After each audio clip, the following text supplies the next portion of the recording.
Assalamualaikum warahmatullahi wabarakatuh. Apa kabar anak-anak? Nah, hari ini kita sudah mulai aktif belajar. Hari ini kita akan belajar tema 1, subtema 1, pembelajaran 1. Nah, sekarang kita akan belajar menemukan gagasan pokok dan gagasan pendukung dari tiap paragraf pada suatu bacaan. Nah, anak-anak, perhatikan dulu ya. Sebelumnya, Ibu akan menjelaskan bahwa pada setiap bacaan biasanya terdiri atas beberapa paragraf. Nah, dari setiap paragraf tersebut memiliki gagasan pokok yang didukung oleh gagasan pendukung. Gagasan pokok adalah ide utama yang dibahas dalam suatu bacaan. Dapat berupa kalimat inti atau berupa pokok paragraf.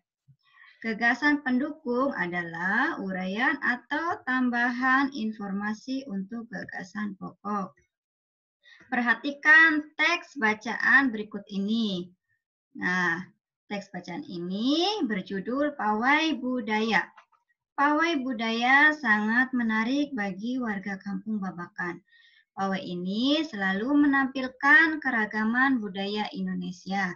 Udin dan teman-teman tidak pernah bosan menanti rombongan pawai lewat.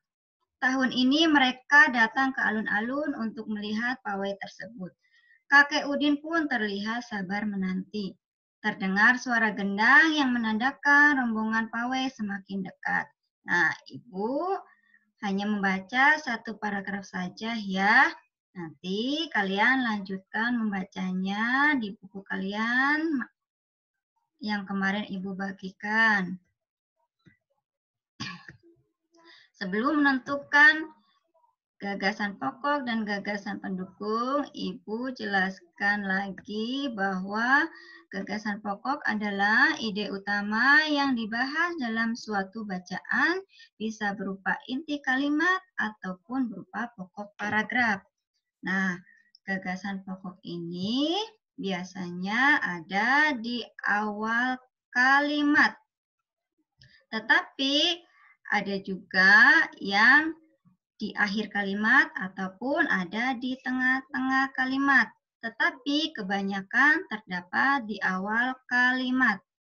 Selanjutnya, gagasan pendukung adalah uraian atau tambahan informasi untuk gagasan pokok. Nah, gagasan pendukung ini merupakan kalimat-kalimat penjelas untuk gagasan pokok. Nah, kita akan bahas pada paragraf pertama dari teks bacaan tersebut. Nah, kalian pahami dulu setelah kalian membaca ide pokok dari paragraf tersebut itu apa ya?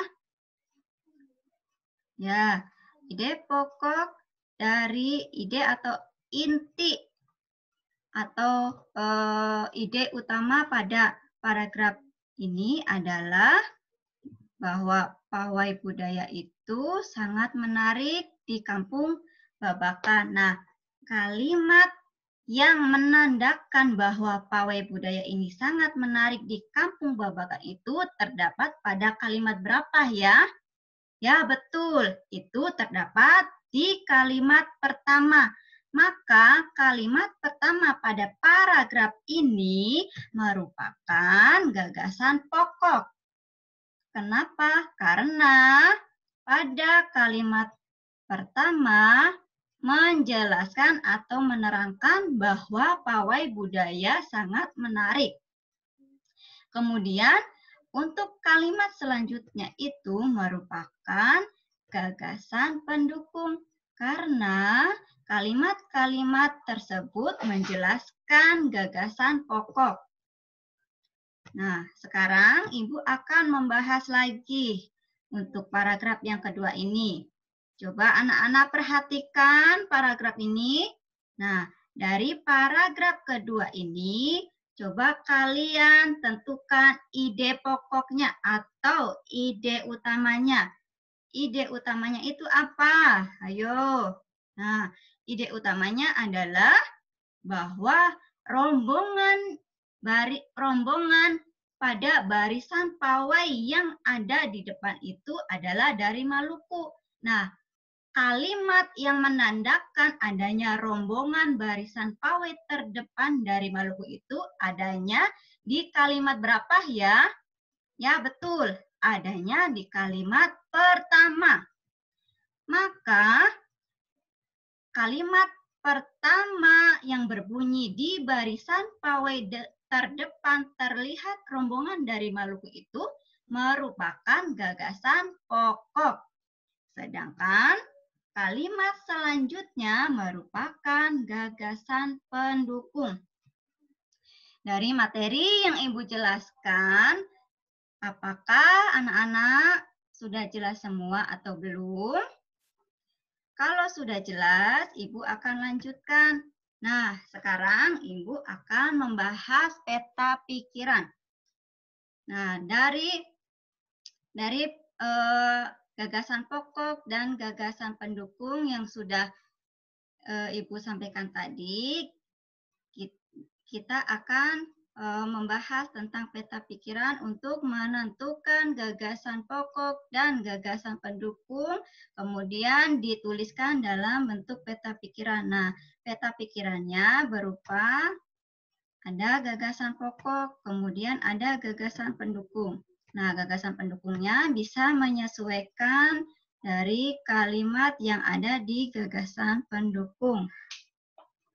Seperti ini ya contoh dari peta pikirannya. Misalnya dalam gagasan pendukung itu terdapat 4 kalimat, maka pada peta pikiran juga dituliskan 4 bagian dari gagasan pendukung. Oke, kita bahas lagi. Perhatikan contoh paragraf pertama dari bacaan pawai budaya. Tadi kita sudah bahas bahwa gagasan pokok dari pawai budaya ini ya dari paragraf pertama ini adalah pawai budaya sangat menarik bagi warga Kampung Babakan.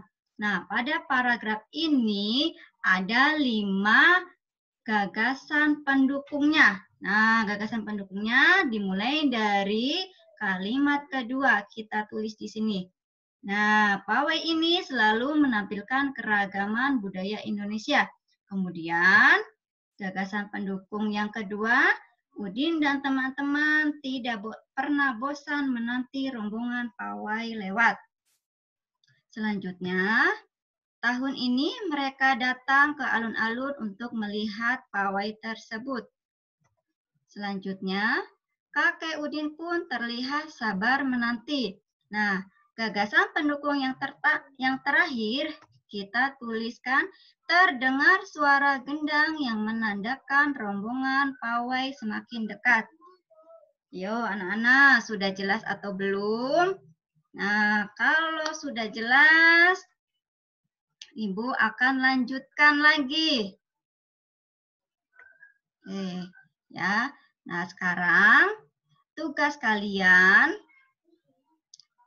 dari kalian membaca teks bacaan pawai budaya yang ada di buku tema buku tema 1 halaman 1 sampai 2. Nah, di situ terdapat 5 paragraf.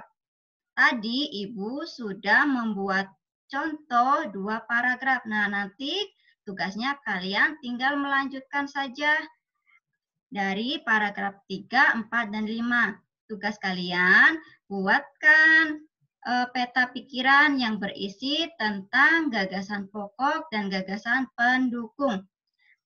Kalau kalian belum paham materi yang Ibu sampaikan tadi, anak-anak bisa japri ke Ibu ataupun bisa diulang video ini ya. Oke, dari Ibu cukup sekian, kurang lebihnya Ibu mohon maaf. Wassalamualaikum warahmatullahi wabarakatuh.